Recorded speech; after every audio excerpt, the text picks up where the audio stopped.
எல்லோரும் எப்படி இருக்கீங்க? இன்றைக்கி நம்ம சிக்கன் கிரேவி எப்படி செய்யுதுன்றதை பற்றி பார்க்க போகிறோம். நான் வந்து 1/2 kg சிக்கன் எடுத்துருக்கேன். அது கூட வந்து மஞ்சத்தூள் போட்டு நல்லா தண்ணியில் முதல்ல வாஷ் பண்ணி எடுத்துக்கலாம்.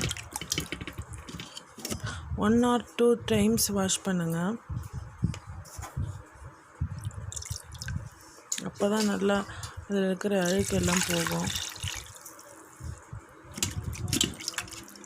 இப்போ அதுக்கு தேவையான பொருட்கள் என்னென்னு பார்க்கலாம்.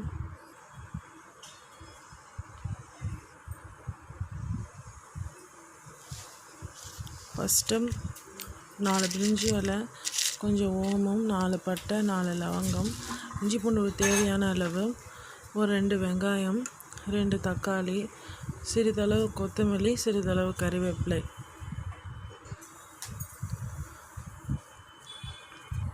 ஃபஸ்ட்டு ஒரு பேனில் 2லேருந்து 3 கரண்டி அளவு எண்ணெய் ஊற்றிக்கோங்க. எண்ணெய் நல்லா காஞ்சதுக்கப்புறம் பிரியாணி இலை, சோம்பு, பட்டை, லவங்கம் எல்லாத்தையும் போட்டு நல்லா வதக்குங்க.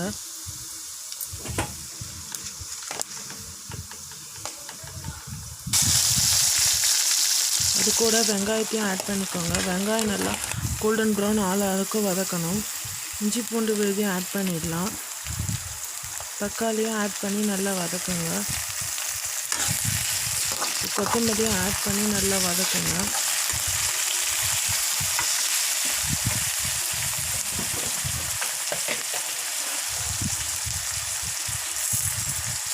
உப்பு தேவையான அளவு சேர்த்துக்கலாம்.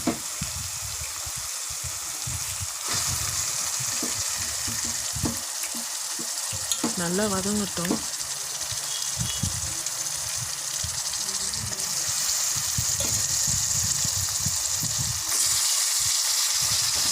வதங்கினதுக்கப்புறம் சிக்கன் பீசஸ் எல்லாத்தையும் ஆட் பண்ணிடலாம்.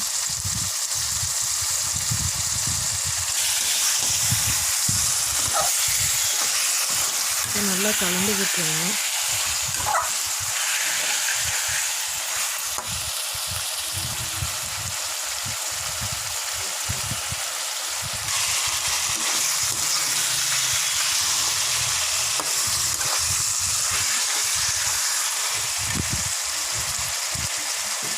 அது கூட ஒரு பெரிய ஸ்பூன் அளவு மிளகாய்த்தூள் ஆட் பண்ணிக்கோங்க. தண்ணி ஒரு 2 கிளாஸ் அளவு இல்லை ஒரு 1.5 கிளாஸ் அளவு ஊற்றிக்கினா போதும். ஏன்னா ஆல்ரெடி சிக்கன்லேருந்து ஆயில் வந்து வரும். அதனால் கம்மியாக தண்ணி சேர்த்துக்கினா கூட போதும்.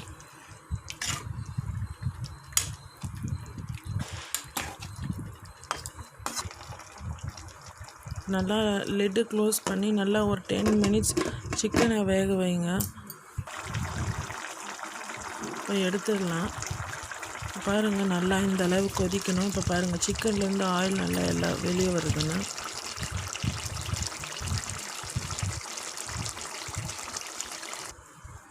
அவ்வளோதான், டேஸ்டியான சிக்கன் கிரேவி ரெடி. நீங்களும் வீட்டில் செஞ்சு பாருங்கள், உங்களுக்கு ரொம்ப பிடிக்கும். உங்களுக்கு எங்கள் சேனல் பிடிச்சிருந்ததுன்னா லைக், ஷேர் அண்ட் சப்ஸ்கிரைப் பண்ணுங்கள். Take care. Bye friends.